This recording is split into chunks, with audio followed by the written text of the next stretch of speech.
everybody, and welcome back to another episode of Flock's Nest Sports Podcast. As always, I am one of your hosts, Dallas, reppin' 52 of the Baltimore Ravens, Ray Lewis. As always, I'm the other half, Brendan, repping 54, Bobby Wagner of the Seattle Seahawks. We got a great episode for you guys today, talking all the sports, baseball, basketball. We got a little hockey news, some interesting news in the baseball world, and then obviously talking some football with Ravens and Seahawks training camp kicking off. And of course, we will continue our dive into the AFC East with Patriots and Jets today. Yes. So let's dive right in. Brendan, let's kick it off with the NBA. Yep. Two very small things in the NBA. First of all, the Los Angeles Clippers have signed Chris Paul to a contract. I have no information on the deal. I believe it's just a 1 year, maybe a 2 year, pretty small contract. Chris Paul goes back to the Clippers. He was there originally at one point. But pretty good move for the Clippers. It seems the Clippers are going with the route of we're going all in this year with some older players, some more experienced players. But they're going in, bringing in a lot of guards, a lot of experience to hopefully help push them in the playoffs. We'll see how well that goes. Chris Paul is obviously one of the few players to never win a ring. It's kind of his main thing. So we'll see how that goes for him. But the Clippers are trying to do stuff. Yeah, I mean, we talked about them last week too. They're definitely adding veteran presence. We haven't seen that win in a long time. Yeah. So we'll see, more importantly, what their depth looks like, and hopefully health. And I think that will do a lot for this team. But you can definitely see they are going with the win now approach. So we'll see. Yeah. And then last little bit of news is about the Denver Nuggets. They have signed Curtis Jones, the standout player during their summer league. So he's now on a two-way deal. That was the last two-way they had. So he joins the team. Pretty excited about that. He was their standout. He averaged 15 points, 4 rebounds, 3 assists, and shot 47% from 3 during the summer league, which is pretty solid. About all you can ask for. So pretty exciting. Another young guard joining the Nuggets. But that's really it for the NBA. Just a couple small signings, small little things. Nothing nothing too much. So well, yeah, awesome. Good for the Nuggets. They're definitely adding depth, and that has been their issue, has been their bench the last 2 years since they won their championship. So hopefully with the new coach and the depth they're building, we'll see a better version of the Nuggets, and definitely one that can go deeper into the playoffs.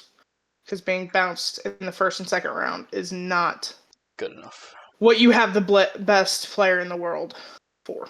It's just not the plan. I think you're pretty used to that, though, as a Ravens fan. It's not. I'm not. All right, well, moving on to the WNBA. They had their All-Star game and All-Star weekend this past weekend. Team Collier won 151-131. Collier was MVP with 36 points and 9 rebounds. If you're a WNBA fan and you're sitting there thinking, man, that's a lot of points, you would be correct, because the game was kind of a secondary thing that was happening amidst what I would call player protest that we're going to talk about. So it started with all the players coming out in black shirts saying, pay us what you owe us. Currently, the WNBA is renegotiating their collective bargaining agreement, which determines how much players get made and all of these things.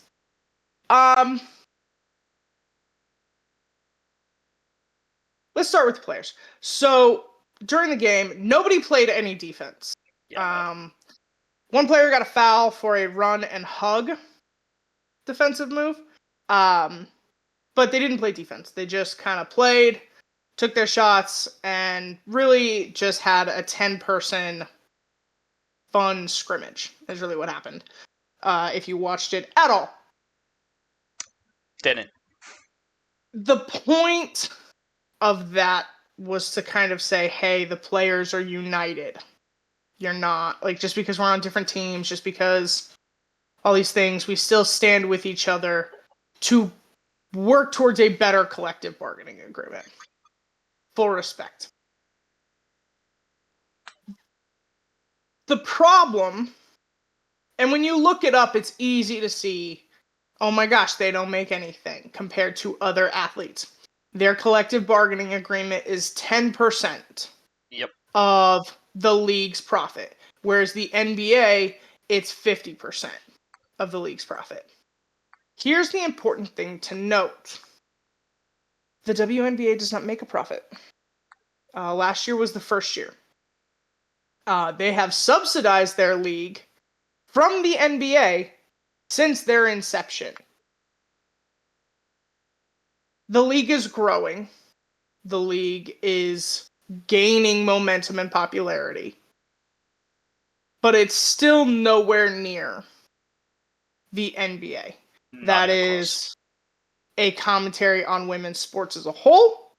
The WNBA is smaller. There are a lot of things that go into that. I do not disagree with the notion, right, that like their pay should be equal to the men's. I'm not disagreeing with that at all.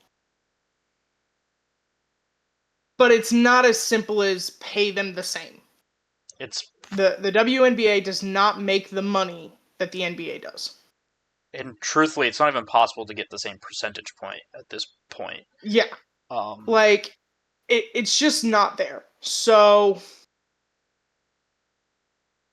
if there's room for them to get paid more, they absolutely should. But there has to be, as fans and as players, an understanding of the situation that league is actually in. Yeah. The money has to come from somewhere. And it is not... Yeah. Like, they have to have money to pay the players. And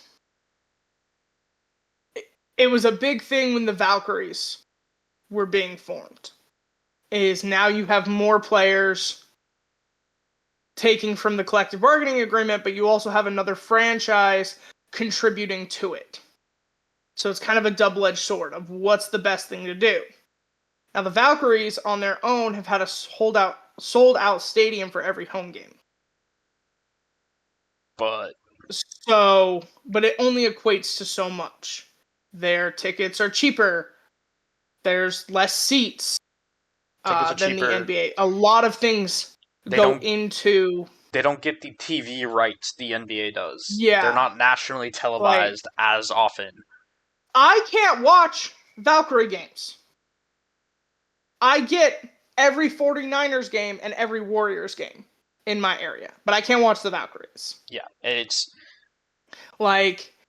just not that simple. So I stand with the players. I'm all for women being paid equally for their worth, but understand it's not the conversation happening. Like, it's not. That's not what it is. The league just doesn't make that. So it's not like they're making NBA money and choosing to pay their players 10%. They're really not making any money. They're losing money. I think you're right. I think last year was the only year they technically turned a profit. The year prior to that, they lost $50 million. And they've been losing that pretty much every year until last. I think it was year, 10 mil a couple of years prior. The NBA has had to pay for the WNBA. Yeah. And we see a lot of support from the NBA. We see a lot of support from the players, from ownership, all those things. But it can't give them viewership, sales, TV rights, sponsorships, all these things. And unfortunately, the other big thing that happened during the All-Star weekend, we talked about last week, was Caitlin Clark sat out.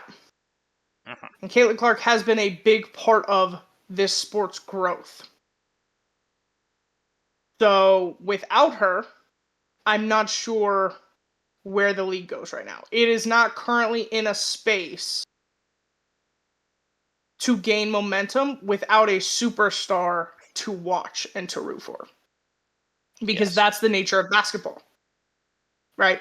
Viewership for basketball in the NBA has been down for years without a Jordan, and without, LeBron no longer in his prime.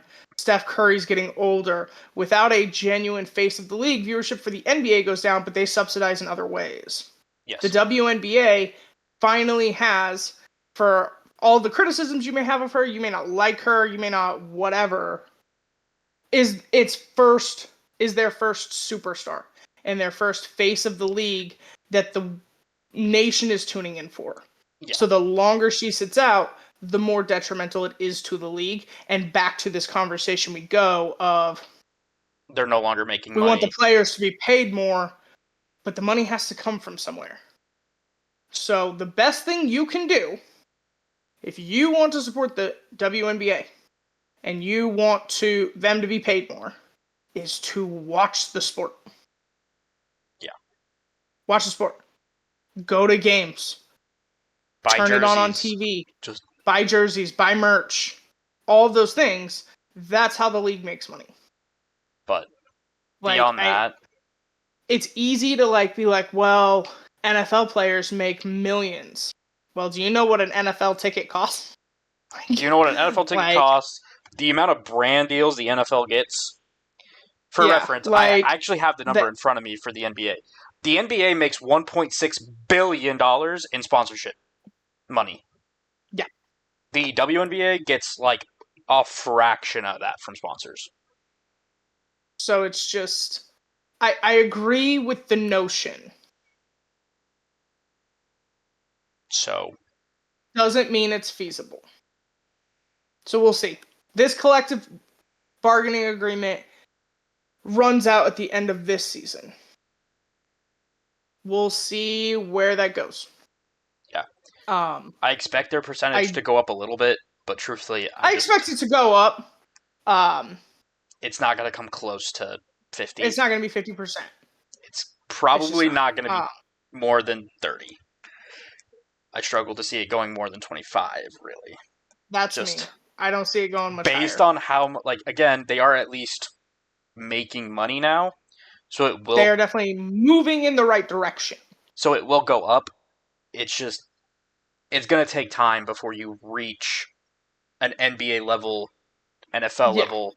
Last year was the first year their players didn't fly commercial. That's how broke they were.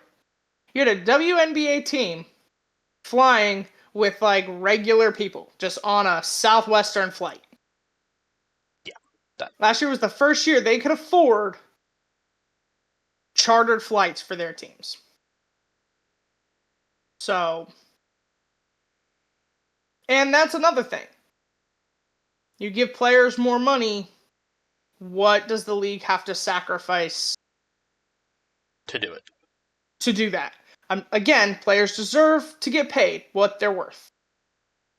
But the league has to build itself, and that's the time frame they're still in. I know it seems ridiculous when you look at the careers of Sue Bird and Taurasi and how long they played, and how are we still in the growth period. Unfortunately, Sue Bird and Taurasi didn't draw the audience that's being drawn today. So, we're still in that time. We're still in that growth period. And there has to be an understanding given. So, some games do kick off today. They have a much shorter All-Star break. I believe the Fever play today. So, if you want to support the WNBA, buy the NBA All Pass. So you can watch the games, you can buy merch, you can support it in that way. That's how you help these women. That's how you support these women. That's how you support. I have another commentary on that, but I'm gonna keep it to myself. So we're going to move on from Cool. the WNBA to the NHL. Not a ton of news, but I believe we had a couple of things. There's one small piece of news, kind of interesting, purely because we just haven't been getting a ton of news recently in the NHL. The Winnipeg Jets agreed to an extension of a 6-year, $7.5 million for Gabe Vilardi. Pretty big player for the Jets, and he's getting one of the bigger contracts in this free agency. So thought I'd mention it because it is a substantial contract, and he is a good player, really solid for the Jets. Kind of had to give him this money because they could not lose both him and Ehlers in the same free agency, or roughly. Yeah, technically, that'd be his pretty deal. rough. Technically, his deal isn't up till next year, but still, yeah, you can't lose them both. So yeah, good deal done for the Jets, and that's pretty much it. That's the news we have for the NHL because there just isn't a ton going on. Nice. Yeah, the off season is a pretty slow time for hockey. That's just the reality. It starts to kick up maybe a month before the season starts. Yeah. But good for him. Good for the Jets. Yeah. Moving on. It's the NHL in the off season. Yeah. We have a little MLB adjacent news because I don't believe we had any MLB news, correct? That is correct. Did we? Okay. They're just coming out of All-Star break, and really nothing's happening. Like, they're playing again, but they're just coming out of the break. Yeah. Like, it's all right. So, adjacent news, Women's Pro Baseball League, the WPBL, which was announced in October of last year, began their tryouts this past week for the 6 franchises that will launch the league in 2026. Among them is, I'm really hoping I'm going to say this right, Monet Davis, who was a Little League prodigy for baseball in like 2013, 2014, I believe. If you go back and watch like her highlights, it's extremely impressive.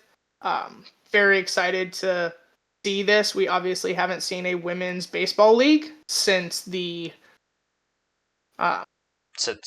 wars. League for the World War II league, right? Yeah.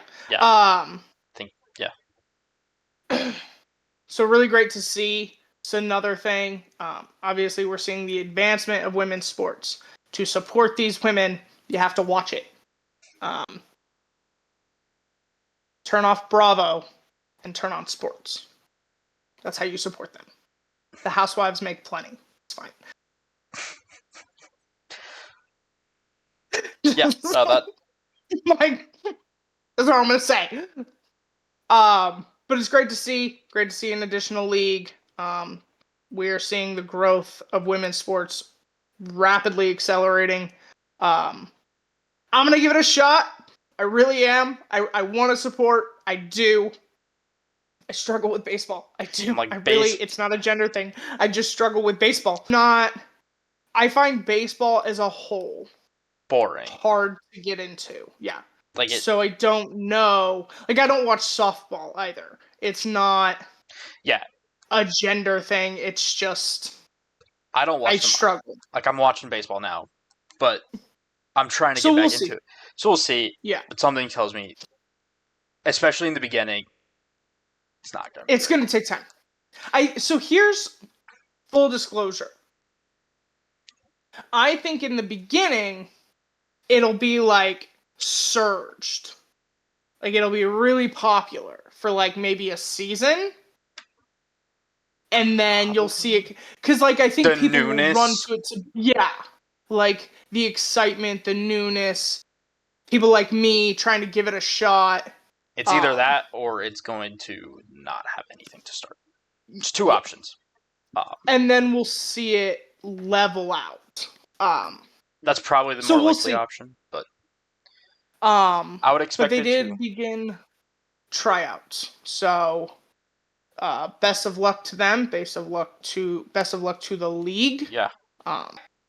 We'll see the growth. We'll see how it goes. See what happens. And good luck to them. I know like 600 women signed up to try out. but about 150 will be chosen. So we will wait and see. All right. Sounds good. Well, moving on to, I believe, the NFL. Yeah. As the rest of our news was very short. Yes, it was. Let's start with breaking news. Brendan, what do we have going on? I know we have a few things. So we'll start with the confirmed things and things that are just happening. First of all, the Titans have confirmed that Will Levis will undergo shoulder surgery and will miss the entire season. So obviously the shoulder issue popped up this past season. Went through the whole offseason, was trying to work it out. Turns out has to have surgery and will be out for the entirety of the 2025 season. Has to have surgery is a statement. I'm not saying he doesn't. I'm not saying he doesn't. Shoulder surgery always seems to be one of those things that starting quarterbacks decide to do based off current events. Yeah. And I think going into training camp, it was made pretty clear he was not going to start. That he was not going to be the guy. And he was not going to get the majority of the reps. So the thought process was, why not go get surgery? He then becomes red tagged. There's no reason for, or red shirted. There's no reason for the Titans to cut him. And then he can't put bad film out there due to injury. Yes.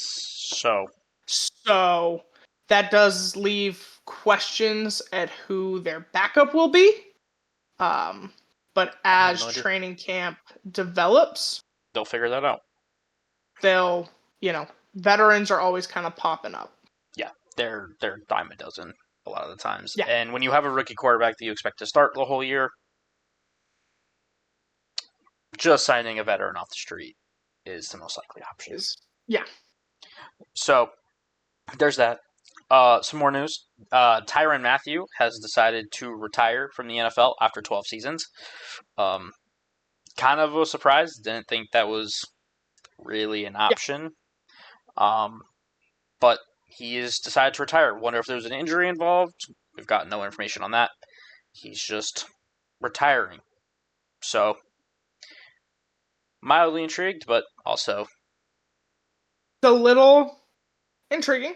It's a little unfortunate. The Saints are struggling to keep marching on. Their quarterback, a wide receiver, they're having a lot of losses before training camp even begins and before things get underway. It's also unfortunate that these decisions were made post-draft. Yeah, it's hard to build a team when you think you know you have the pieces and then you don't. So, yes, that's pretty rough. Thankfully for them, he plays safety, and the safety market still... Why did I say wide receiver? Jesus. I think one of their wide receivers is on the PUP list. Okay. Because he had concussions all of last year. That's fair. Because Olave was hurt all last year. So I think he started off on the PUP list. I'm not 100% sure of that. Don't quote me. But I think that's where that comes from. He's a safety. Yeah, Tyrann Mathieu plays safety, in which there are still a plethora of free agent options. However, one of the safety options was just signed. Jamal Adams was signing with the Raiders. So, obviously, I'll mention it just because I'm a Seahawks fan.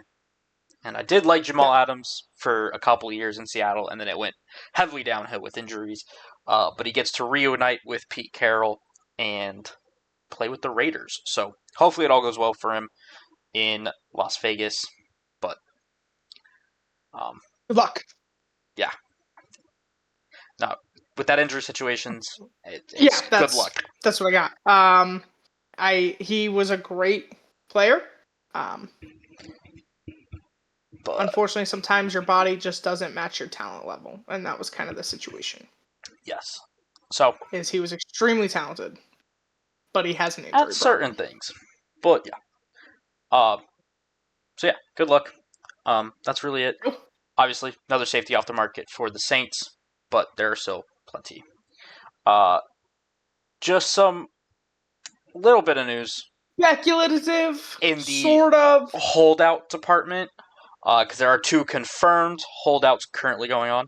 One of which is Terry McLaurin, the wide receiver for the Washington Commanders, is holding out for a new contract. This is a little surprising to me. Obviously, the Commanders just went to the NFC Championship, lost, but did just completely exceed expectations this year.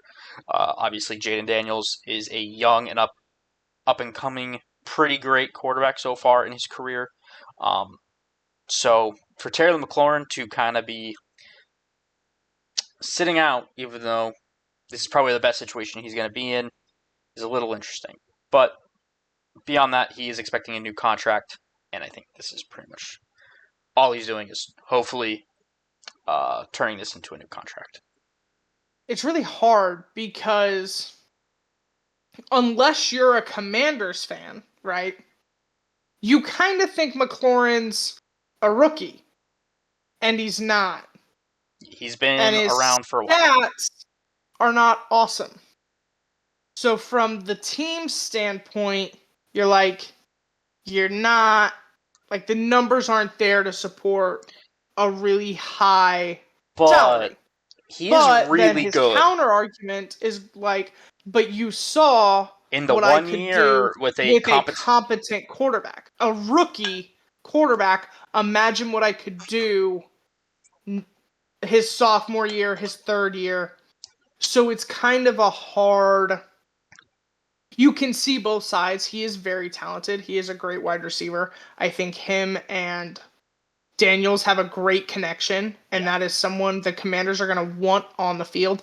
I doubt it's in the 30s to 40s like we've seen. I could see it almost being because he was drafted the same year as DK Metcalf. I could very much see it being the DK Metcalf deal, maybe a couple $1 million less. But I do think Terry McLaurin is a really good wide receiver, and I'd honestly think he's better as a pure wide receiver than DK Metcalf. I think he can just do more. I think DK Metcalf's a better athlete. I think Terry McLaurin is a more complete wide receiver. So yeah, it's interesting to see. I'm not surprised there's a little contention, given those two factors. I would be shocked if this deal didn't get done, though. This one I expect to happen. Mainly the other one. Oh, go ahead. Well, we'll move on to the other one. Okay, the other one. Because the other one is been going on for a while now. Trey Hendrickson is officially holding out. He is not reported to training camp.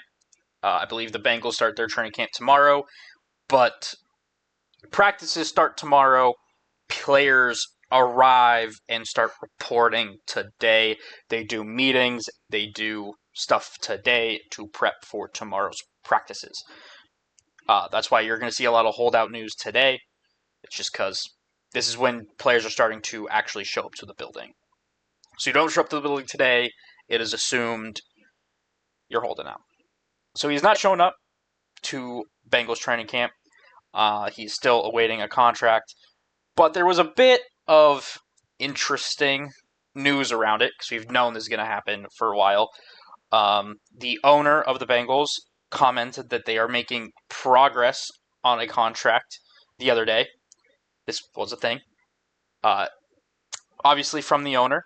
And then today on GMFB, Manti Te'o, the former linebacker,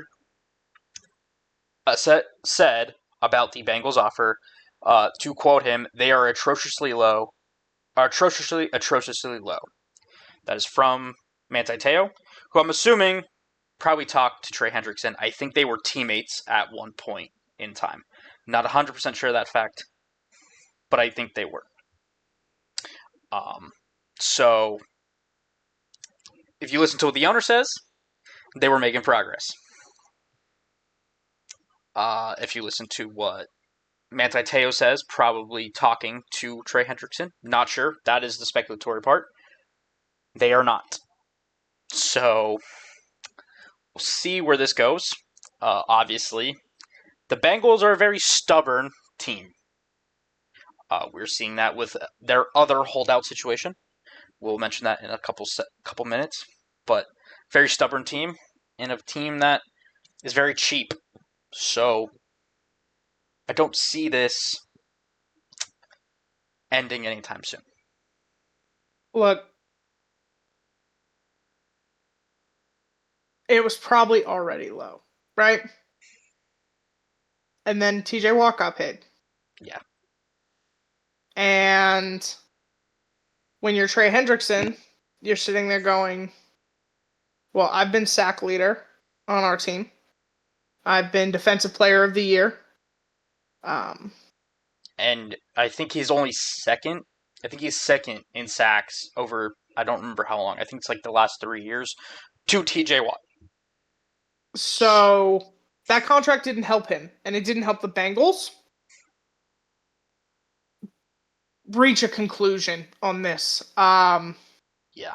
I do believe, I know that, like, we saw Jamar and T. Higgins play on their final year. I do not think Trey will. He's made it very clear that he is not going to do that. Even if he gets traded, he's made it very clear that if he does end up getting traded, again, don't think that's going to happen. The Bengals are very stubborn. That he will not play on that contract. If he gets traded, he's going to sign an extension. He's not going to do the Hassan Reddick thing. Not going to be in that situation. So, yeah. So yeah, this is really unfortunate. The Bengals pass rush situation is pretty bleak. Because the other thing we're going to talk about really quickly is the Arizona Cardinals have signed their second round pick, Will Johnson. That's not the important thing. There is now only 2 draft picks in the entire draft that have not been signed. One of which has some legal issues going on. So I don't think that will be rectified really anytime soon. And the other one is the Bengals' first round pick, Shamar Stewart. So the Bengals are currently sitting with their pass rush and holdout. Yeah. Obviously, we've been very critical of the Bengals the past couple of weeks, and kind of the whole time we've had the podcast, if we're being honest. I mean, give me a reason not to be. Honestly, give me a reason.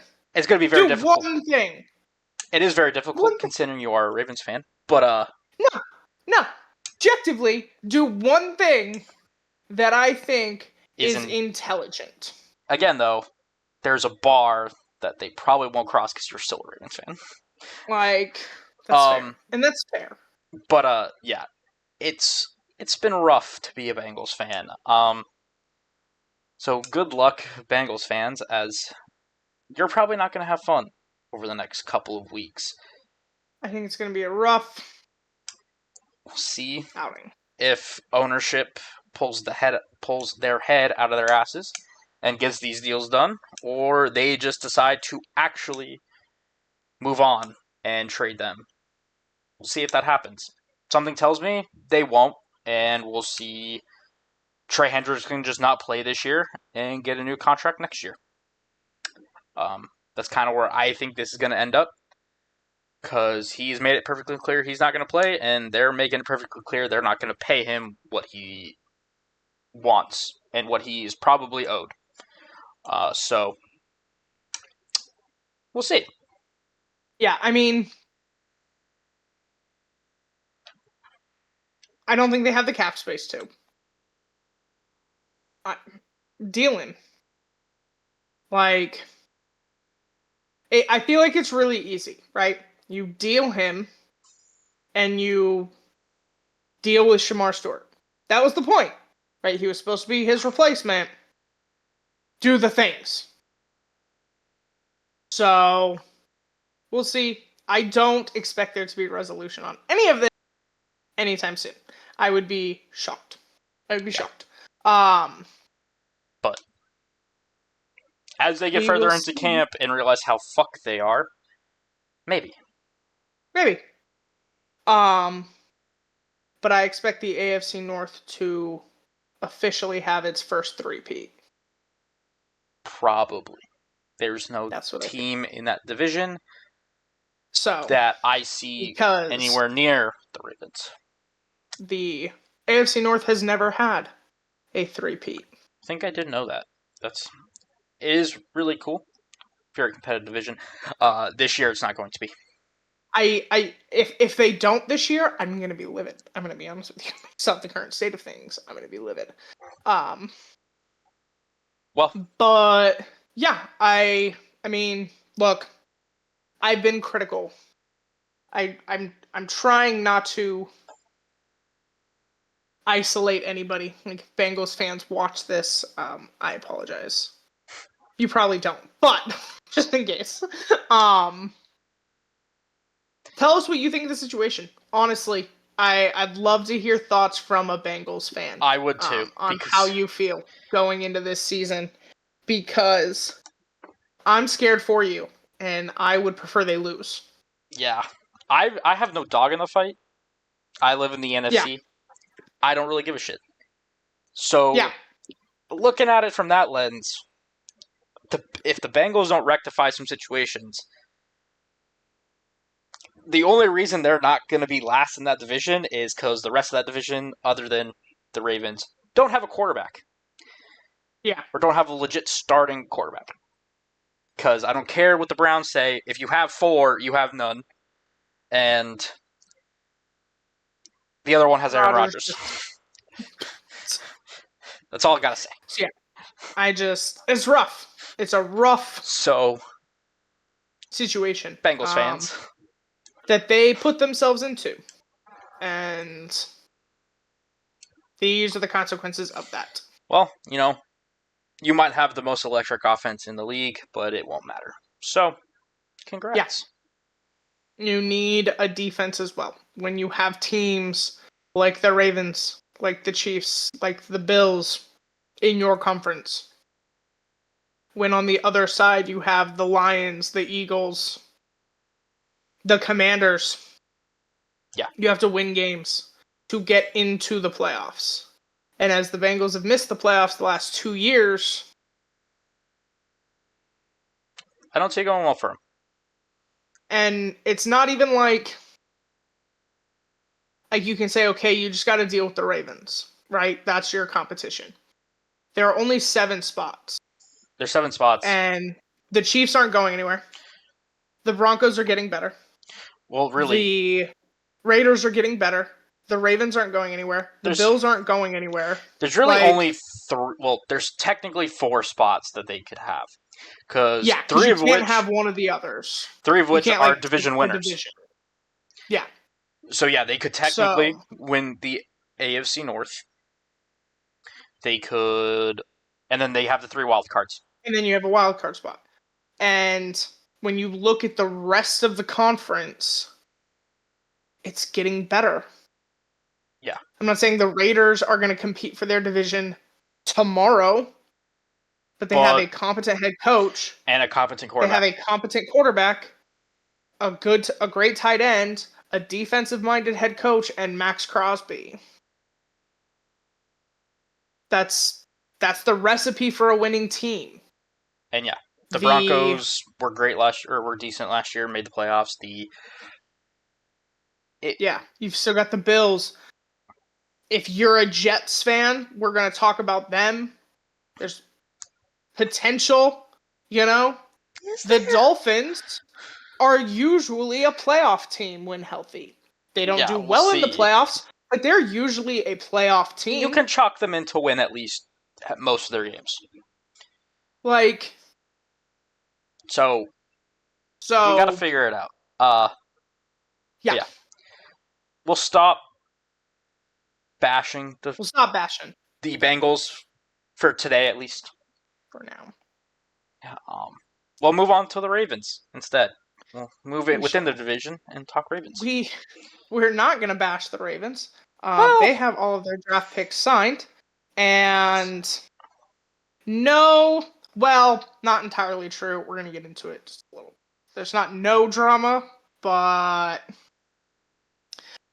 so like Brennan said, they reported today. Everybody showed up. Nobody's holding out. Everybody has their deals. Obviously, there are still contract questions. As Lamar was looking at a new deal, obviously the entire tight end room is up for a new contract. All of these things. I expect Lamar to get done first because getting him done opens up cap space for everybody else.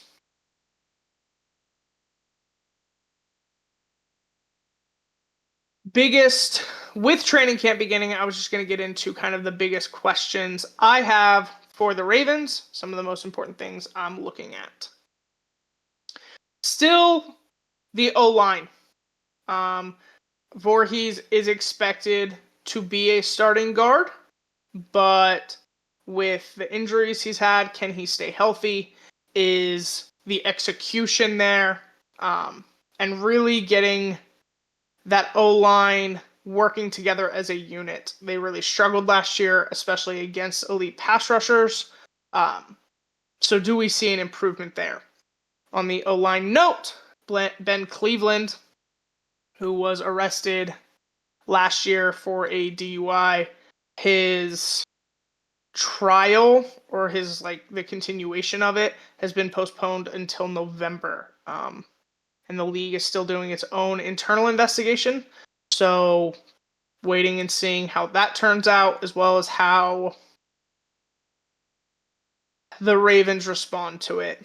Not unlike Justin Tucker, if as good as talent appears during training camp, I would not be shocked if come the end of it, he's without a spot. They added a lot of depth to that position. I could see it happening. So those are my biggest questions for the O-line. Who the starting safeties and cornerback rotation are going to be. I know they drafted Malachi Starks. A lot of big hopes for that. Obviously, we're looking at all of the rookies. But they were talking about moving Armour Davis to safety and doing some things rotationally with the loss of Arthur Millette, who did officially sign with a new team yesterday. I do not remember that team. I apologize. And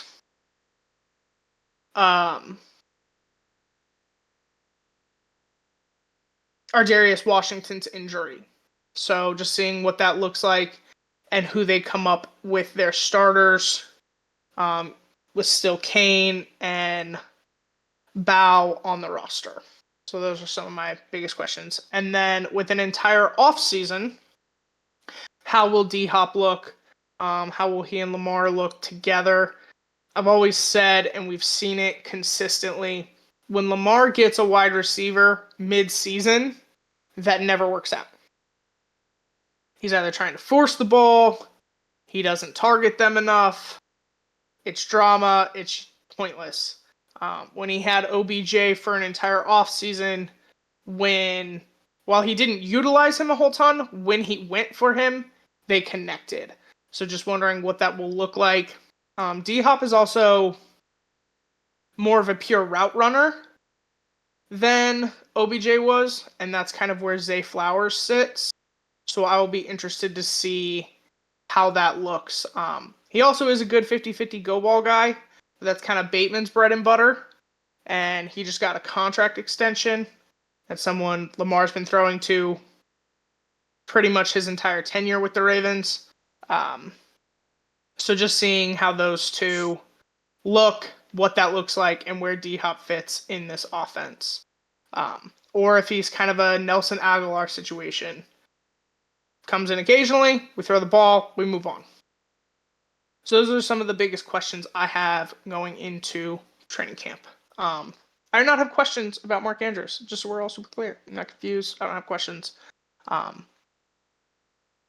We got to move on at some point. We really have to move on. It happened. It sucked. Move on. I do think if a trade were to happen before the trade deadline, the tight end room is what's up for grabs. I'm not saying that's going to happen, but Bateman was already kind of removed from the table, right? The Cowboys tried. The Ravens told him to fuck off and then gave him an extension. Flowers is still on his rookie deal. I don't see them trading anyone from the O-line, I guess, unless someone calls about Ben Cleveland. Defensively, they're still trying to figure out where everybody sits. They tend to not trade defensive players mid-season. That's just who the Ravens are. So if the Ravens trade a player, I do think that's where their pieces sit. I am not currently concerned, though. We shall see. And then final piece of news, because I did it, I said it the once, so now my feed's like, hey, do you want to know these things? Speaking of tight ends, congratulations to Isaiah Likely, who got married before training camp. So, yeah, I mentioned Kyle Hamilton because I had nothing else to talk about, and so now it's like, do you want to talk about this? I don't particularly, but I figured I'd throw it out there. Cool. And then Brendan mentioned it last week, and then I did confirm the only person on the Ravens PUP list is Ardarius Washington. Nice. So, that does it for Ravens news. There's no real news. It's just what I'm looking for going into training camp. Cool. So let's talk Seahawks. All right. Seahawks-wise, quick housekeeping thing that I missed last week. Don't know how I did this, but I missed it. So I had mentioned that they had those players put onto the non-football injury list. It was all rookies. 4 of them passed their physicals, like immediately after they were put on the list. Don't know how I missed that, but I missed it. Tyrone Broden, the wide receiver, passed. Montori Foster, the wide receiver, passed. Derek Jackson, the linebacker, passed. And Isis Wagner, the corner, passed. So, not really sure how I missed that, but I did. So those players are good to go going into camp. So yeah. Those 4 back into the running for potentially doing something. Not likely, but they're back. Also last week, I didn't miss this, but I was very wrong. So I said during the podcast that I don't expect Nick Emenwari to come to an agreement soon with the Seahawks. He decided to sign a contract that day after I had said this on the podcast. So yeah, the Seahawks have agreed a fully guaranteed contract with Nick Emenwari. I did mention I would not be surprised if they did that, mainly because he was the 3rd pick of the 2nd round, and they traded up to get him. He really had the entire bargaining power in that. You moved up to get him. The 2 picks in front of him both got guaranteed contracts. It is what it is. I don't personally care. He is now on the roster, and it's not a very big contract. He is solidified. He's going to be there for training camp. I'd rather just get the deal done and have him there for the reps. So they signed him, and then they signed their full draft class when they signed Elijah Arroyo the next day to a contract that is not fully guaranteed. He was a later 2nd round pick and has had injury issues in college, so I think that was kind of what went into that. But yeah, now their entire draft class is signed, so everyone is good. There's no holdouts, nothing going on in Seattle. So yeah, everything there is good and solid. A bit of very interesting news. The Seahawks have released tight end Noah Fant. Obviously, Noah Fant came in. The Russell Wilson trade was one of the bigger pieces of that trade. They released him. This does save, I believe, 9 million. I think it's 8.9 million in cap space.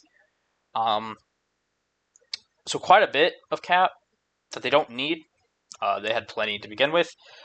I'm a little surprised they did this. Granted, like he did have a $13 million cap hit going into the year, which was second among players. So was very interesting to see him get cut now and not earlier, especially because they do have a pretty limited tight end room currently. They do have three guys that I do really expect to make the roster, but if one of those guys gets hurt, you're looking at a very thin tight end room. So I'm a little surprised this happened. Obviously, again, huge cap hit for what he brings to the team, but at the end of the day, you can live with it when your team's as cheap as it is. He was again the second largest cap hit for this season, but I don't really understand why you cut him now and not early. Like if you're going to cut him, I would have cut him prior to the draft or like immediately after the draft. Doing it now just kind of doesn't make sense to me as a timing thing. I do believe they were trying to trade him, and no takers came, which is weird to me. So I'm just confused by the timing of the whole thing. I don't mind that he was released. Never really did anything in Seattle. Like, again, had talent, had the athleticism, but never really put it together here or in Denver. So I'm like, not necessarily surprised he got released. I'm just surprised at the timing. Uh, I will say, Seattle has done this in the past where they've released players and then signed them to lesser contracts. Part of me thinks that could be the situation. Is you tried to trade him, you had no takers, you spoke to him, you release him. If he signs elsewhere, all right. But if you get into camp and want to make sure you have enough tight end depth, if you bring him in on a lesser contract, on a lesser cap hit, then sure. But beyond that, a very interesting move and not something I really expected them to do. I guess this technically frees up the cap space for a trade now at the deadline. You can do extensions. There are things they can use that cap space. I'm of the opinion that you shouldn't spend it. You shouldn't spend it just to spend it. So if there is a move to be made, I guess, sure. I know this sparked a lot of rumors about Trey Hendrickson and Micah Parsons coming to Seattle. I don't think that's going to happen. That is not. I don't think so. You're talking about two very stubborn and very. I don't know how to say this. Two owners that just aren't going to do that, especially the Micah Parsons situation, is yeah, Jerry will do stuff and then come to his senses and overpay him because that's what he does. So I don't think that either of those are an option. But beyond that, it's just a weird move.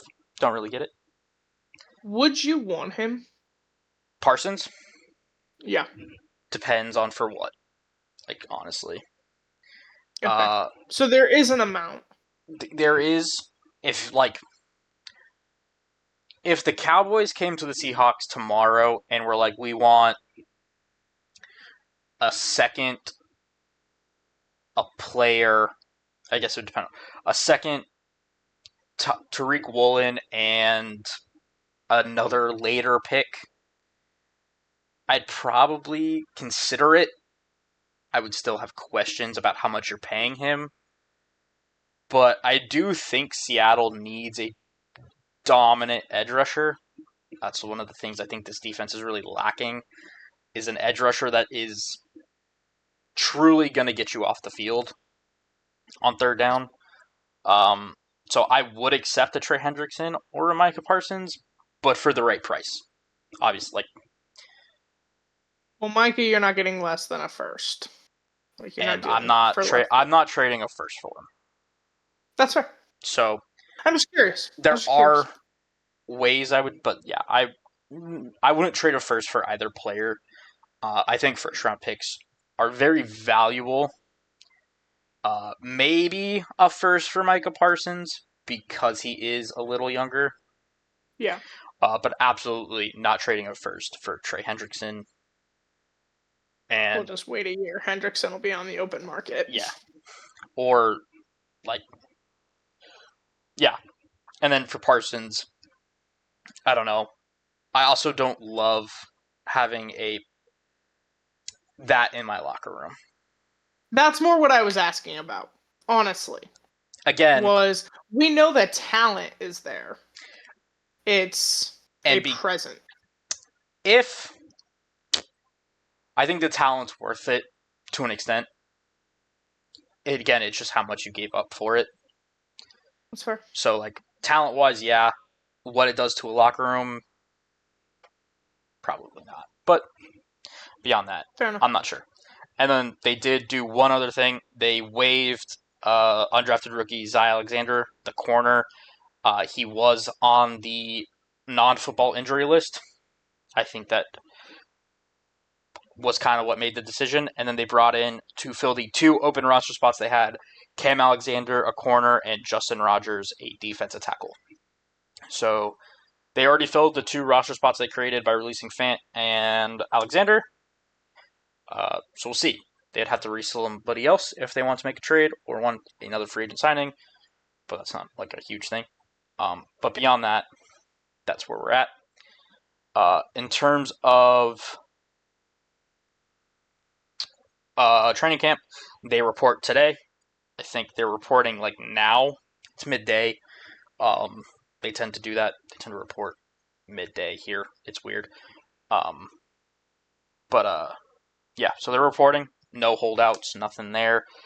Question marks. I think the biggest one is the offensive line still. That's just going to be the de facto one for the Seahawks, is who is that starting offensive line. Beyond that, I really just have questions on this entire offense. How well do they gel this training camp? How well do they kind of get shit together? And then beyond that, we'll kind of just wait and see as training camp unfolds. I don't have a ton of questions right now because we are just getting there. I like to wait until I see a little bit prior. That's just where When I'm you at. have so much new, it's harder to be like Yeah, me, it's the fourth year, of the third same year thing. of the same system.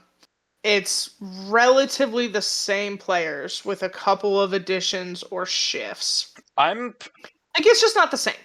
I'm coming in with a You new have an coach, entirely new new coordinator, new quarterback, pretty much a new wide receiver room other than JSN.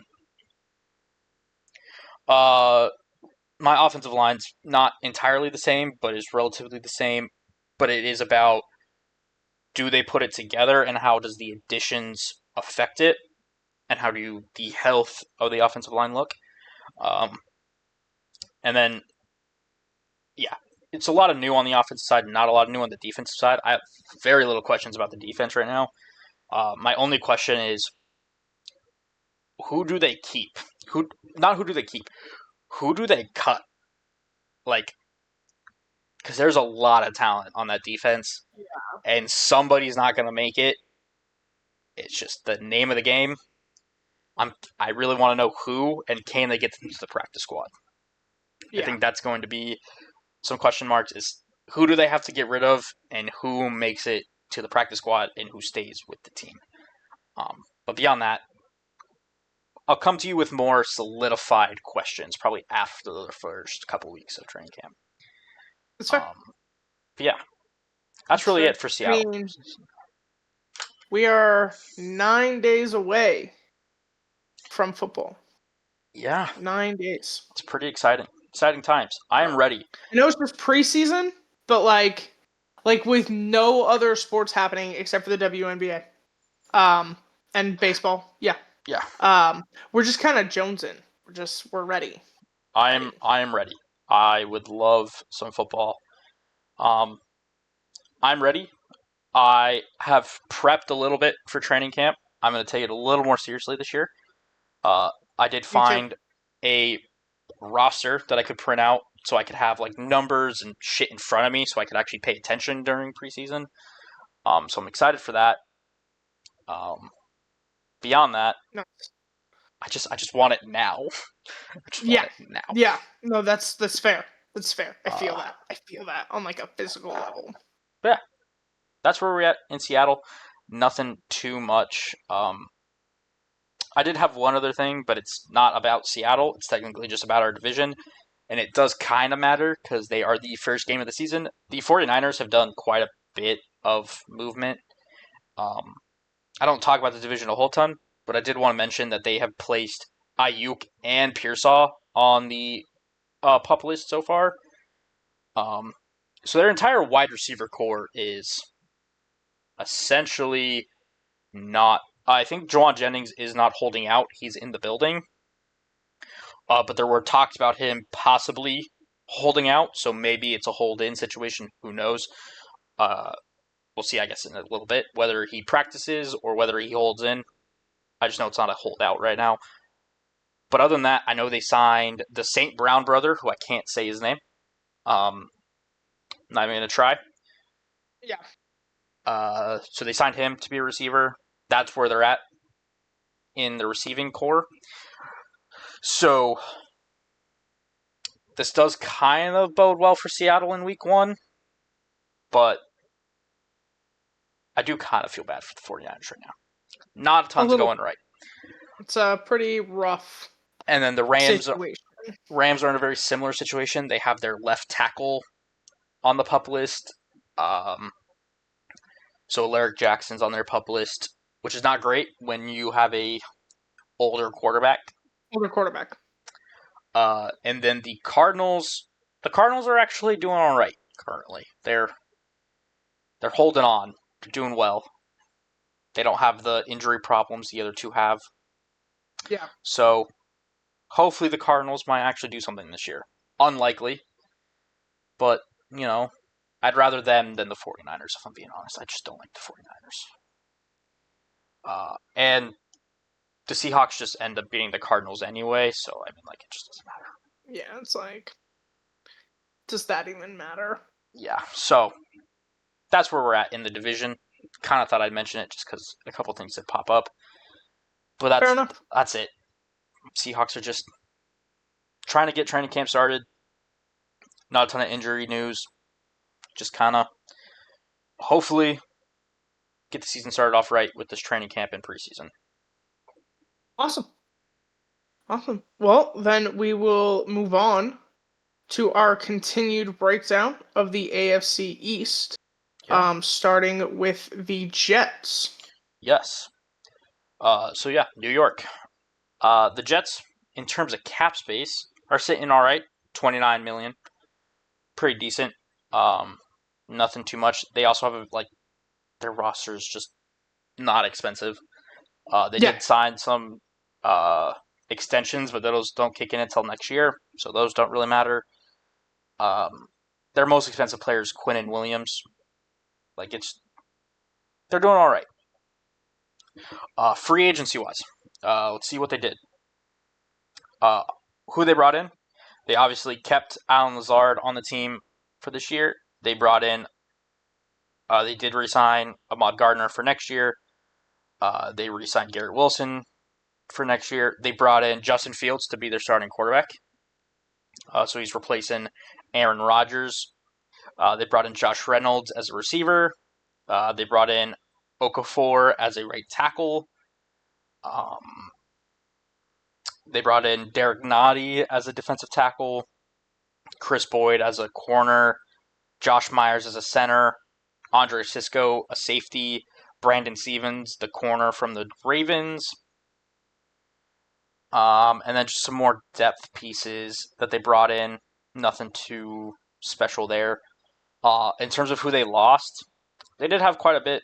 They lost Devontae Adams to the Rams, Hassan Reddick to the Buccaneers, DJ Reed, one of their star corners, to the Lions, Javon Kinlaw, the interior defensive lineman, to the Commanders, tight end Tyler Conklin to the Chargers. They didn't bring back Tyrone Smith. They lost Morgan Moses, the right tackle. They didn't bring back Greg Zuerlein, the kicker.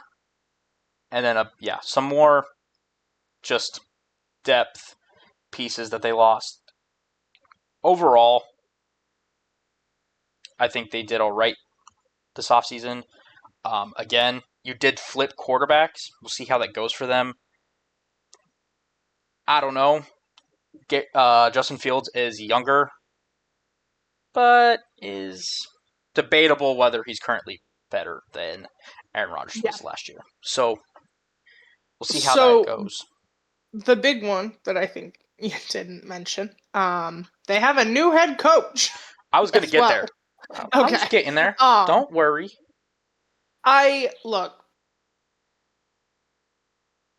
It's hard to know with Justin Fields, right? Like, you keep getting opportunities, but that comes from being the first overall pick. Like, first-round picks tend to get more chances. Yes. Sam Darnold is on a new team, got the starting job. But there are also problems.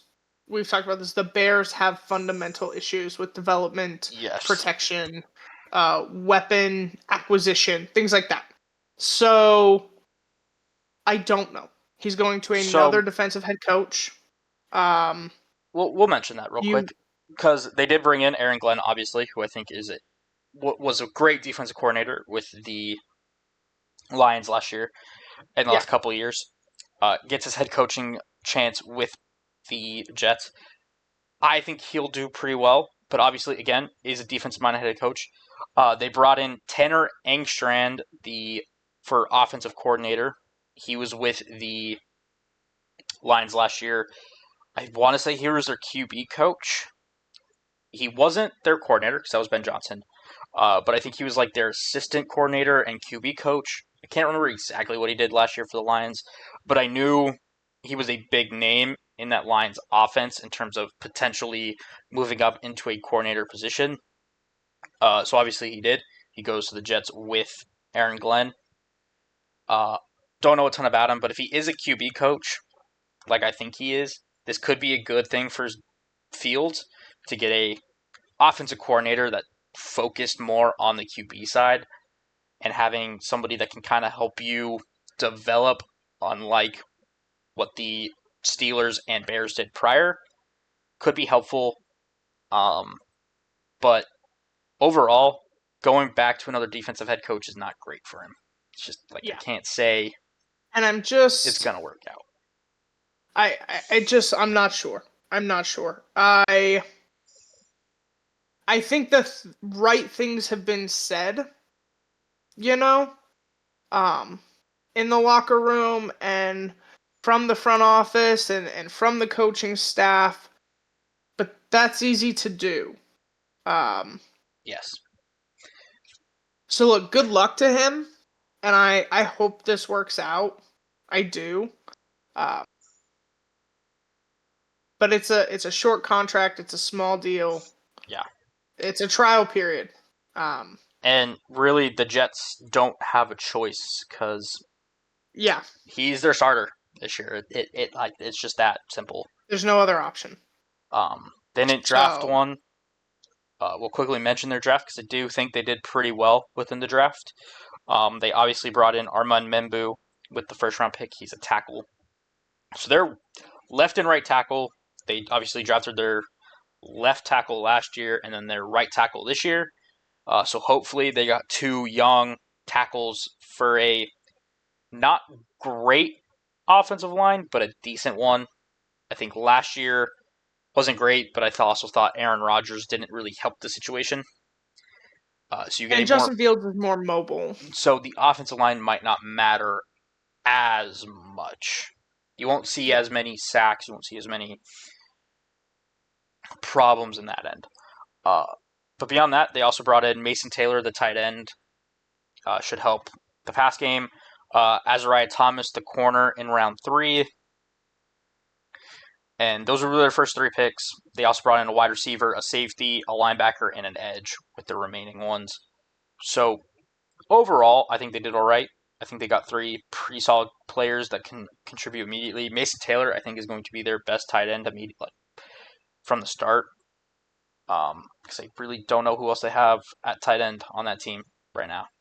Like honestly, I have no idea. let me look. See if I can find. I think they still just have uh Uz what's his name? Still don't know. Uzama, Oh, but I'm okay. not 100% sure of that. So tight end wise, I think they immediately upgraded, especially Get since they better. got rid of Conklin. But corner wise, I think he's coming into a decent situation. They are expecting him to replace DJ Reed, which I don't think will go well, considering DJ Reed was a really good player. He's a rookie. It's going to take time, but hopefully they hit on that. And then Armand Membu is going to probably start at right tackle immediately, and that should work out for them all right. He was really good in Missouri, so we'll see if he can make the transition. Again, rookie, so there's probably going to be some growing pains, but overall, I think they did well in this draft. Find players that kind of fit what they needed long Yeah. term. And I mean, the big question is what's going to be this Jets identity? What is the offense going to look like? Yes. What will the defense look like? It's a very new team when you Yeah. rebuild the coaching staff, the quarterback room, They pretty much everything. rebuilt everything. They made it very clear they wanted to completely change the culture of this team, and that's what it needs. Um, And I think they brought in the right so coach to do that. yeah, Obviously, coming definitely, from a definitely, Lions team that had a complete culture shift after Dan Campbell took over, and Aaron Glenn was his first DC. And we saw that defense play with a ton of passion and a ton of energy. And I think that's yeah, what we'll see from this defense. Um, Offensively, I have no idea what this offense is going to look like, and I think that's the biggest question mark for the yeah. Jets right now. Is does that Agreed, offense improve upon last year? agreed. So yeah, All right. Well, now to their NFLPA grades. Some of these are hard because they no longer apply, but we're gonna do it anyway. So their overall ranking was 29th out of 32. That's a drop from 21st the year before. Um, Interesting note, rather than addressing concerns from the year before, players believe that management responded to feedback by making conditions worse. For example, after receiving low grades for their food program last year, players felt the team cut the food budget and did not retain their longtime dietitian, who was previously their highest rated staff member. Um, and that person has now taken a full-time job with Kansas City. So, that person's at least moving up in the world, I guess. yep. And the Jets ownership grade dropped from a B minus to an F. God So we're dang. gonna get into that. um, we've been doing treatment of families because it's been funny. Really, has been the thing. Um, Sure. the Jets do so. They got a C minus. They were 24th out of 32 teams. The Jets do provide a daycare during home games, but are one of 10 teams that do not offer a family room. Players rate the post-game family area an 8.3 out of 10, ranking them 7th. Players feel that the team organizes family events a couple times throughout the year, which ranks them 27th out of 32. Their highest grade, surprisingly, despite the complaints, was nutrition and dietitian at 13th with a B plus. 87% of players report that they get an individualized nutrition plan, ranking the Jets 10th. Players feel their team dietitian is very accessible, ranking them 8. Players are complimentary of their new dietitian. Sounds like they did get a new one. Their lowest grade was ownership, with an F grade and 32nd Woody Johnson's average rating for perceived willingness to invest in the facilities is a 5.58 out of 10 from Jets players, ranking him last. Players feel that Johnson does not contribute to a positive team culture, a rank of 32 out of 32. And players feel that Johnson is somewhat committed to building a competitive team, a rank of 31 out of 32. Look, that doesn't surprise Anybody. anybody, right? Because, like, we watched it, right? We watched Hard Knocks. We've watched the Aaron Rodgers saga unfold. The reports about his kids, his teenage kids having authority in that building and in that locker room. None of that is positive. None of that is conducive to a winning environment or building a cohesive culture. And for anyone wondering, this is So, why he was one of the few names of an owner I knew. It's because he's not very yeah. good. We talked about this So, last week. I do know he was asked about it when the grades first came out, and he was very standoffish. I also know that during the first round of owners' meetings this past year, he was very inquisitive with other owners about asking how they did things and how they operated. Kind of seeming like he was trying to take steps in the right direction. Uh, but we'll see. The Jets have been a dysfunctional organization for a long time, and that doesn't just change overnight because you get one bad grade. So, yeah, we'll see. Interesting thing to note, their locker room grade was a D plus and 26th. I'm not going to get into the whole thing. They actually just finished remodeling their locker yes. room. You can find a full like a drone tour and everything online. It looks really good. I'm like, it looks really nice. Yeah, it's got 92 like full-sized cubbies with a lot of tech in them. Like each player's face and like profile is up above their locker. It's got like a hanging logo in the center. The carpet's brand new. It looks really good. So hopefully players kind of respond to that. Especially because 92, you don't use 92 lockers for long. Yes. After that, and really, like if you watch incoming videos, sometimes of rookies, you'll see like veterans have 2 lockers because only 53 need a locker. and I'm very confused by the number 92 that they decided because the max roster is 91. And the only reason you can have 91 is if you have a international player Yeah, pathway. So that makes your like max 91 because they don't count towards the 90 can't it help should but be. wonder if it's a design thing. If like If it 90 or just 91 looked weird, so they were like, "Fuck it." 92 or if it like made it easier to give like multiple lockers to certain people, and Yeah, if it was just like how it's set up, you had to yeah, have 90. But I'm just curious, like, because it is technically the maximum number you can have is 91. 91. So yeah, So I don't know the logic behind the number, but it does look really good. I mean, there is a possibility Oh, one of those lockers goes to like a coach of some sort or yeah, something like that.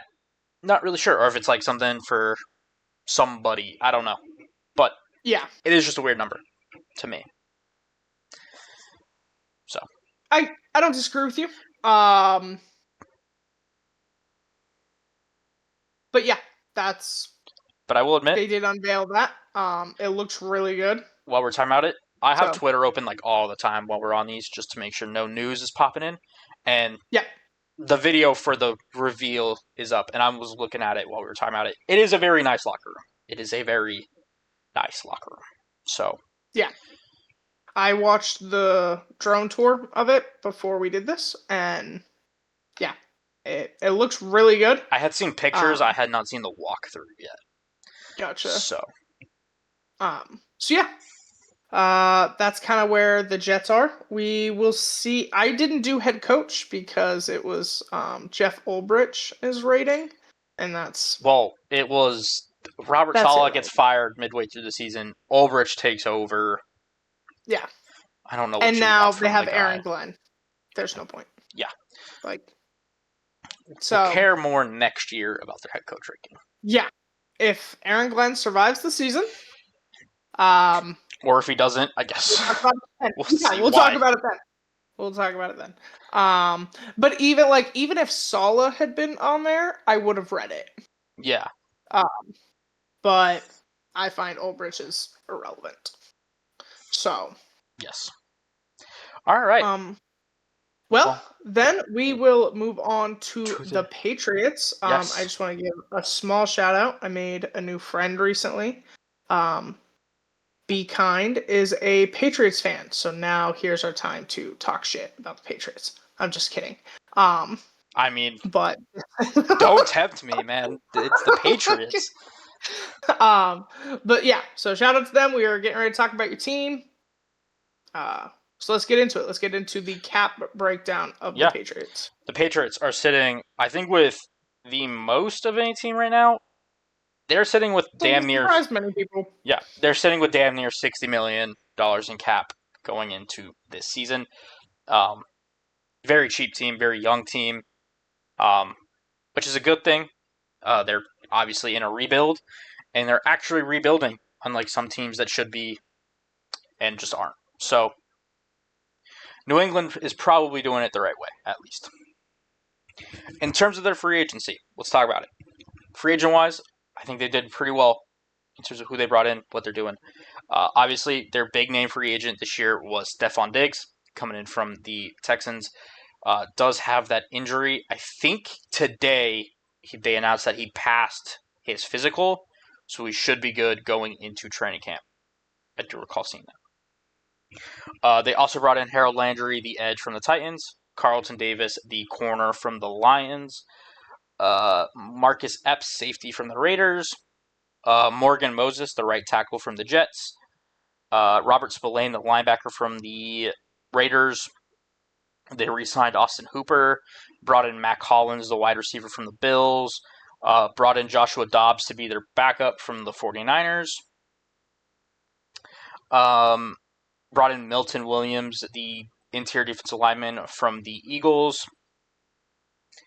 And that's really the big ones that aren't just depth. So yeah, I think pretty decent additions. Who they lost Jonathan Jones, the corner, to the Commanders. Gavon Godot, the interior defensive lineman, to the Saints. Jacoby Brissett, the backup quarterback, to the Cardinals. They didn't bring back, or David Andrews retired, and they didn't bring back Jawan Bentley. They lost Dietrich Weiss to the Commanders, Okafor to the Jets, and that's really the big ones.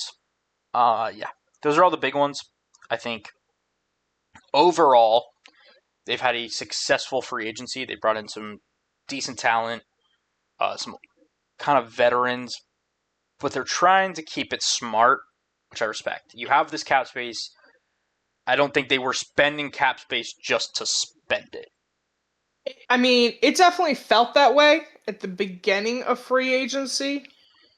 Yeah, Um, but I think since then they've done a lot of smart moves and to obviously, make it all work. I think, like we said, the big three, and those were really the three they started with.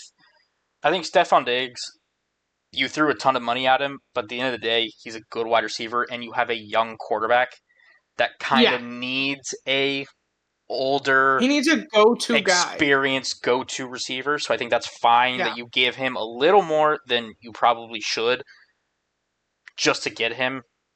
And then like Landry and Davis, I think are going to immediately come in and help that defense. Now, obviously, I don't think yeah, that defense is going to be their problem, but at the end of the day, you still bring in really good contributors to a defense.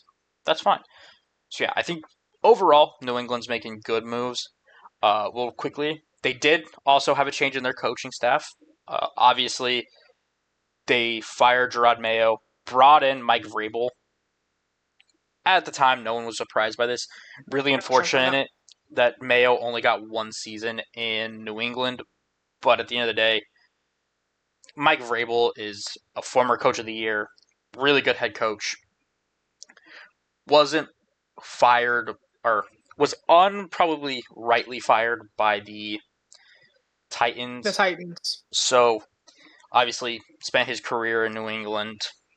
This was like the obvious move. Still, Gerard Mayo, really unfortunate, only got one season because I really didn't think that season went poorly for him. There was very little expectations. But Mike Vrabel is a hell of a coach. I think they I still think, upgraded at head coach. yeah, I think we're gonna get into it actually with their grade. It comes up. Okay. Um, And then in terms of who they brought in to coordinate, obviously they brought back Josh McDaniels to be the offensive coordinator, and then Terrell Williams to be the defensive coordinator.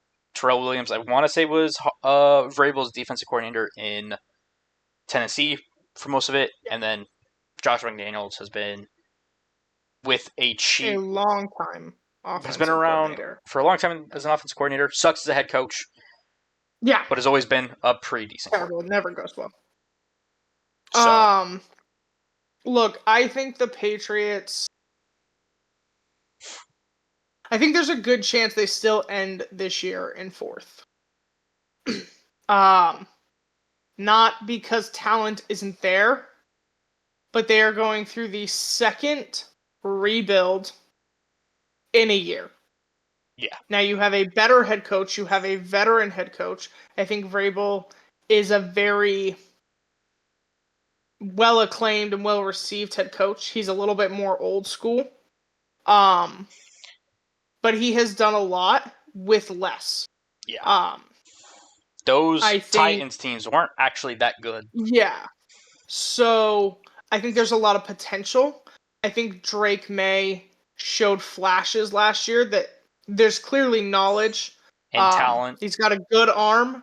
He is mobile. He's got to be a little better at how we get out of trouble and how quickly we slide because we cannot keep taking hits to the head.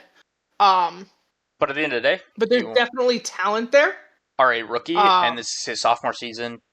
I think yeah. all And things are you're with pointing up. a better head coach. Yes. Um, and a better offensive coordinator, more than likely, to help you with those things.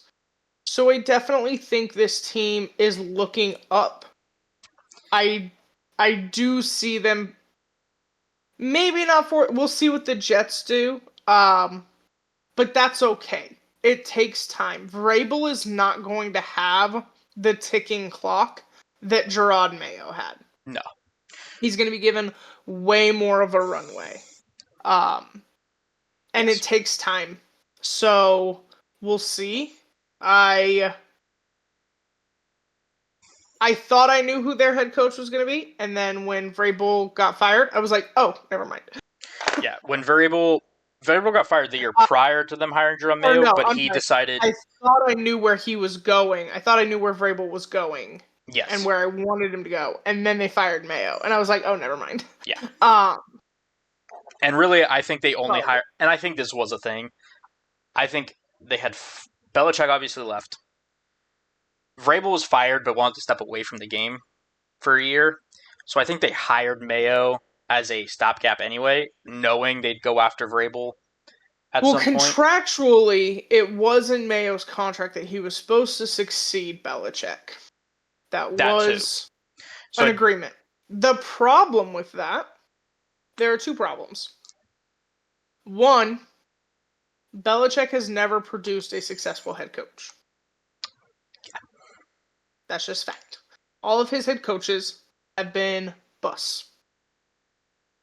Or all of his coordinators have been busts as head coaches. Josh McDaniels has gotten multiple tries. It doesn't work. Two, Gerard Mayo is really young. yes, And that's not necessarily a bad thing. There are young head coaches. But when you don't have any experience anywhere else. Mayo played for the Patriots, and then he worked for the Patriots. Like, he's never been on another organization. It's hard to know really what your style is and who you're going to be as a leader, as a coach, how to divide your time efficiently, all of this knowledge that people take years to develop and multiple systems to learn, he just didn't have. Yeah. So. And that was clear with clock management. That was clear with how we handled the quarterback situation. That was clear with the multiple snafus at the podium. Yeah. I feel bad for Mayo. I'm not saying there isn't another opportunity potentially out there, but you need more experience away from New England. And I think that's going to be the key to this. Is again, he was very young. I think he'll get another chance. Yeah. But again, Down the unfortunate. line. Yeah. And then I will give New England more credit. They had a kick-ass draft. They really tried to build the offense around May at the start of the draft, and then focus defense kind of later. So obviously they brought in Will Campbell with their first pick, number 4 pick. He's immediately making that offensive line better, no matter what he does, whether he plays tackle or guard. I think they're playing him tackle, but there was that question mark going into the draft. It doesn't matter. He's going to make that offensive line better no matter where he plays. So that's a big one. They also brought in Travion Henderson, a great running back, to help Drake May with a real run game, because that was a problem for the Patriots, is a run game just wasn't very good. And then they brought in Kyle Williams with their 3rd round pick, a pretty explosive wide receiver, someone that is very different to Stephon Diggs and is going to provide them much more of a deep threat, and someone that can really put fear into defenses, I should say. Yeah. Someone defenses are going to have to really pay attention to. And then again, also in the 3rd round, they drafted a center, pretty big there. And then, from the 4th round on, it was just defensively. So they drafted a safety, defensive tackle, edge. They did draft a kicker in there, and then a corner. They also drafted a tackle and a long snapper, both in the 7th round. So, for the most part, this is the way to do it, right? Yeah. Is you build through veterans on both sides of the ball. They spent a little more money defensively. That's okay. And then you have on both sides of the ball, primarily right now offense, because that's where some of your struggles were. That's where more of your holes were. You draft and develop. Yeah. This is called successful franchise building. To those that are confused, this is how you do it. I would like you to just remember how many trophies the Patriots have, and then how many you don't have. Yeah, no, that's very... I'm not saying I'm a Patriots fan, okay? I spent years hating cursing Tom Brady's name. I did. But at the end of the day, you cannot deny they know how to be a successful franchise. And they don't know how to build They've moved on from the coaches. They've moved on from quarterbacks. They've moved on from players that don't contribute and don't create the culture they want. And they've brought in the pieces that do. And they know how to spend their money and also how to draft. I want to remind you, this is the team that drafted Derrick Henry. Did they? So, yes. He drafted Henry. Oh, but Vrabel drafted Henry in Tennessee, not the team. Yeah. No. I was like, the Patriots did not draft Derrick Henry. I meant front office kind of situation. That makes more sense. I was like, no, I got you. So, a lot of positive things. I think, again, even if you don't have the season record-wise you're hoping for, there is a lot to be excited about. Yes. And I do think, I don't want to say they're a dark horse, but I think they're a team that could surprise a lot of people this year. I think they could almost do a Commanders type thing. I don't think they'll make the NFC champion. I think that's very rare. but I think they could have the turnaround like a Texans or a Kind of a worst to first almost yeah. situation. I don't necessarily think they'll be first just because of The who's in that Bills. division. Yeah, the Bills. Yeah. But I could see them possibly having a playoff type year of you kind of So here's the thing. sneak into that seventh. I think realistically, they are third in the division. I see the potential for second based off talent, based off the fact that I do think they will be underdogs a lot of the time. I don't think they'll be given that respect. And I also, you don't have real film on Drake May. He's got a completely new weapon system. He's got a new system altogether, and he didn't have the best O-line. So a lot like rookies have their rookie year, we see it with Stroud, we saw it with Jaden Daniels. When a team doesn't know how to defend against you, you tend to do better your rookie year. That's why I don't believe in a sophomore slump. Now there's just actual film on you. They know how to defend you better. Yes. Because he didn't start the whole year, all of these other things, I think there's potential for kind of a breakout sophomore year. And So that's I could see second in the division. and that's why I think they could be a team that They could be a dark horse. I don't like not even just to make the playoffs, get that third wild card spot as a team that just kind of That's fair. sneaks in. They might not win in the playoffs, but a team that makes it, which I think would be a huge turnaround for them regardless. Yeah, and that's fair. That's fair. Alrighty, on to their grades. Which are terrible, by the way. Really?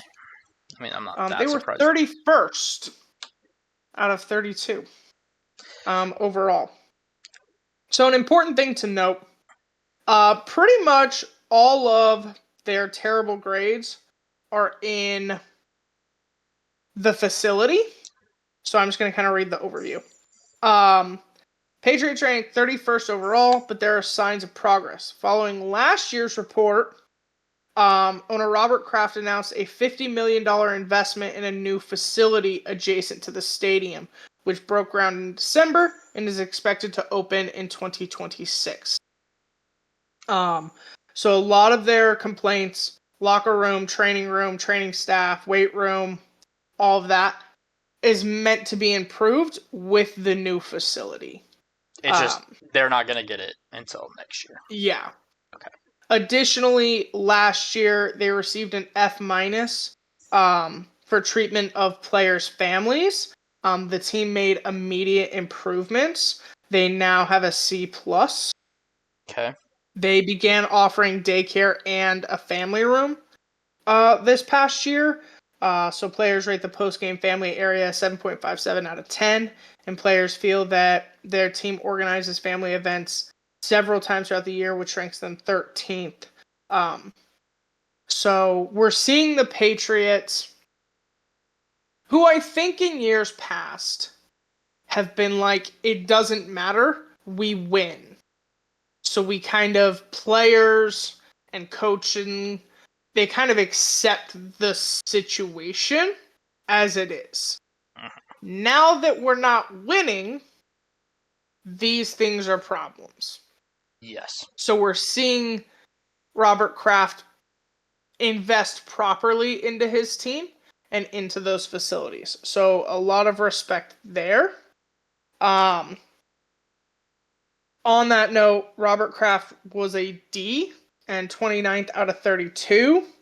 Robert Kraft's average rating for perceived willingness to invest in the facility is a 6.5 out of 10, ranking him 28th. I kind of want to argue with, like, he's building you a brand new training facility. Like, it sounds like I wonder if the problem is they have not been able to reap the benefits of that new that's training fair. facility That's yet. fair. So it's like you invested, but we don't get that right now. That's fair. Players feel that Kraft slightly contributes to a positive team culture, a rank of 30 out of 32. That one does not necessarily surprise me. I I think for so long, him and Belichick were so tied together. And now Yeah, without Belichick, with the drama they had last year, it's hard to know where Kraft sits. I'll be it's. intrigued to see what they say this year. I was gonna say, with how much change has happened in that front office, I think it's hard Yeah. to tell. And then same players feel that Kraft is somewhat committed to building a competitive team, a rank of 30th out of 32. When you've seen the team go from Super Bowl to just, Shit.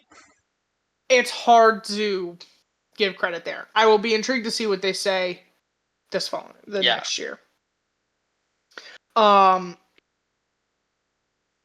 and then head coach, because it does list Gerard Mayo, because he was the coach the entire year. I found this Yes. interesting.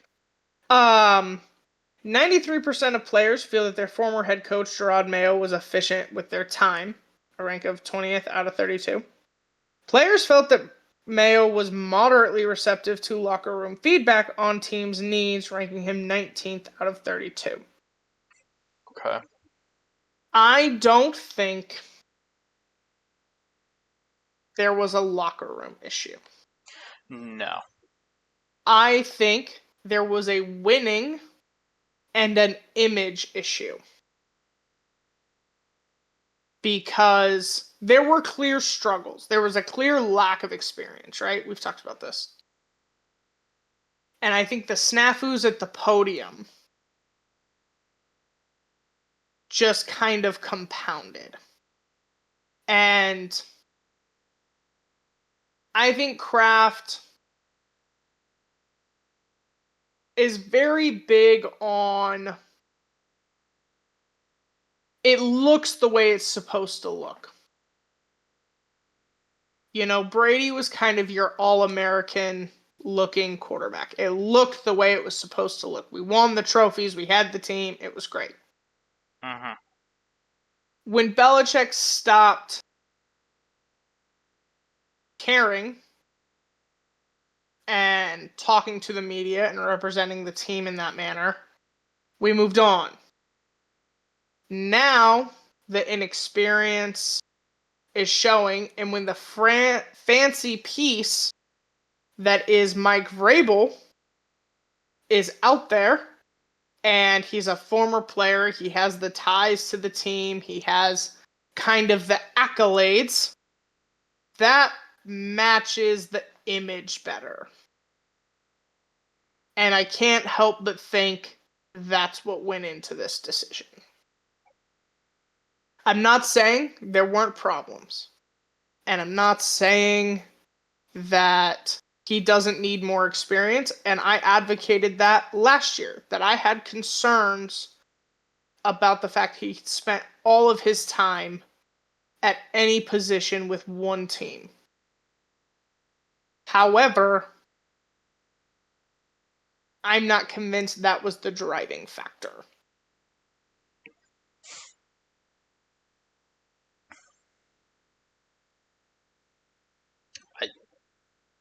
Yeah. Like, I currently don't see enough to tell me otherwise. I don't have a ton to add there. Honest, like, yeah, I just don't. So we'll see. I think this team. We're going to talk about it in the coming weeks as we wrap up breakdowns. We're going to talk about the things that we're most interested to see this season. Mm-hmm. They are on my list. They're definitely up there. They're definitely up Teams there. with new coaches kind of always are. But I think they're a very different situation though. yeah, it's different. It's, there's back to the debate of what would I have done. But we'll see. I think this team is substantially better. I think they've upgraded at many positions. I think they had a successful offseason. And Yes. it sounds like for the first time they are putting money and effort into the facilities and into the team. Yeah. So We'll see. Oh, the only other one that was super low was travel. Because I guess the plane is super outdated. Like it still has ashtrays in the armrests of the seats. You haven't been able to smoke on a plane in a very long time.